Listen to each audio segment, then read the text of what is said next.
Oh, hi there. I was just watching The Big Lebowski. You know, the one with the guy with the goatee and the golf balls. Yeah, you'll have to check it out sometime. Seriously, check it out. But for now, let's talk history. Let's all go to the lobby. Let's all go to the lobby. Let's all go to the lobby to get ourselves a treat.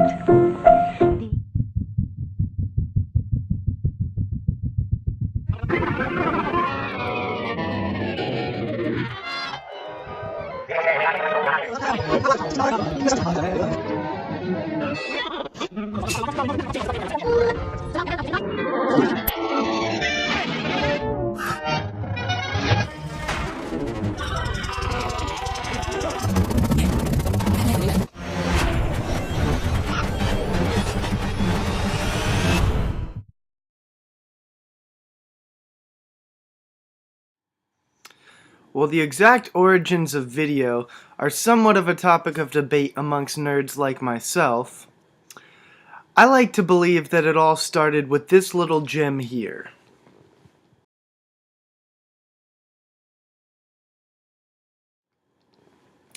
This video is created from a series of photographs recorded by a man named Edward Muybridge in an experiment designed to determine if a galloping horse ever had all four hooves off the ground simultaneously.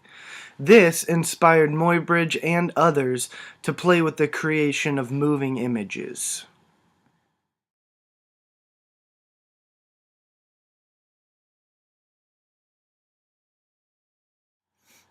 In the 1890s, the first motion camera was invented, which created a catalyst in the media and art world. Around this time, movies tended to be only enjoyed by the high-class rich people on their breaks or in their free time. And most movies consisted of repetitive and boring scenes of things like train stations or traffic, whatever boring 1890s stuff you can think of. It tended to look a little bit like this.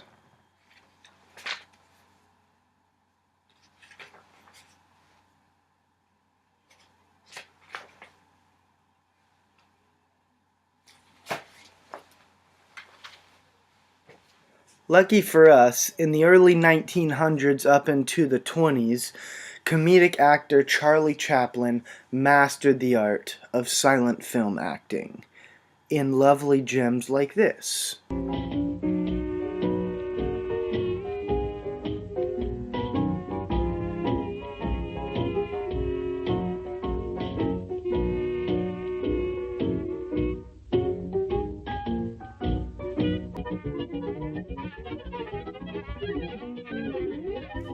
It wasn't until the mid-1920s that sound was successfully integrated into film, bringing to life the new phenomenon known as talking pictures, or talkies. This allowed films to carry a much deeper meaning because you didn't only have to rely on your eyes. You could also hear the voice of the actor or hear music or what have you.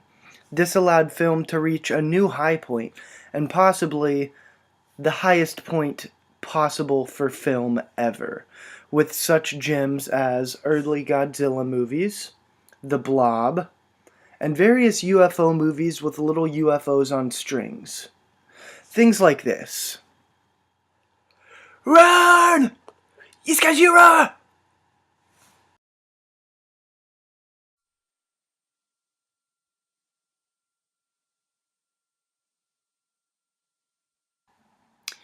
Cameras and microphones continued to be modified, tweaked, and improved upon, until finally in the 60s, TVs magically began to change to color. Now, this again was a magical phenomenon in the world of art and of media. Shows that have been running for a long time, like I Love Lucy and Doctor Who, both changed to color seemingly overnight. And this allowed for much greater horror movies and, just all around much more appealing effects like this.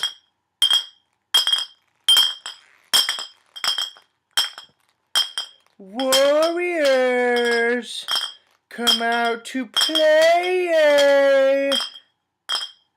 Warriors. Now, people have been playing around for a while with trying to get animations into films. Obviously, Disney had mastered the art of animation after Snow White in the 30s. But it wasn't until, I'll just pick a random year and say 1996, that this art was truly mastered. And what came out in it? Space Jam. All about that Space Jam life. In summation, videos have not always been digital. It wasn't until around the 80s that videos went digital. Before that time, believe it or not all movies were Marvel blockbusters. Thank you for your time. Oh,